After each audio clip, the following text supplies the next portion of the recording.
With the lion's share of the killing done beyond the Bastion, one exalted bloodthirster marches his army deeper into Cathay. As Khorne expands towards the mountains, traipsing across desert and past Warpstone curiosities, they discover something ravenous. The most powerful and brutal of Khorne's warriors, exalted bloodthirsters live only to end lives and harvest skulls. Bloated things rustle the trees, barely contained grunts echo through the hills, and more than one whispered argument finds the bloodthirster's sharp ears. He pulls his army to a halt, ready and eager for a battle to please the god of murder, though perhaps too eager. The minions of Khorne have wandered into the Mountains of Mourn, the rightful, hard-earned homeland of the Ogre Kingdoms.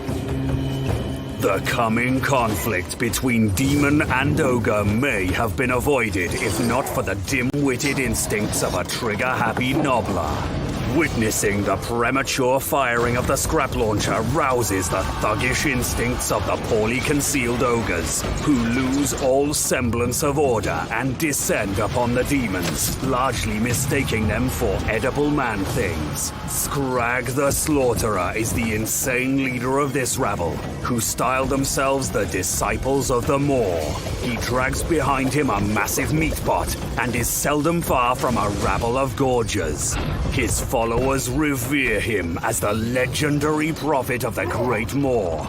It is the exalted bloodthirster's grave misfortune to have ventured so close to these creatures' deity, and Scrag's unending delight to have fresh meat for his pot. Noblars are perfect cannon fodder, and even better distractions. Some wear saucepans on their heads, because safety's important. Alas, there's no saucepan large enough to save something so fragile from a marauding Chaos Warrior. Noblars litter the ground and Khorne elates, but not for long.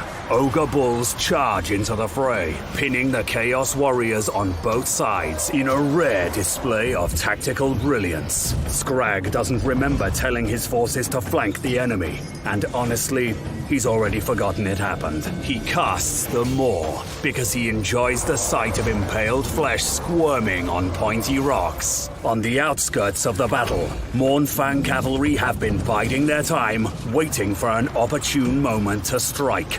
With the exalted bloodthirster distracted by the giant, the cavalry set their sights on a flagging Blood Reaper and valiantly charge into battle, only for their prey to be snatched away by a Firebelly's flamestorm. More Khornate forces wade into the conflict. These twisted creatures are harborages of death, beings of pure hatred designed to do but one thing: wage total war. The battle is souring for the Maw prophet. Khornate swords sing with ogre death as the more disciplined of the two armies recovers from the shock of the initial attack.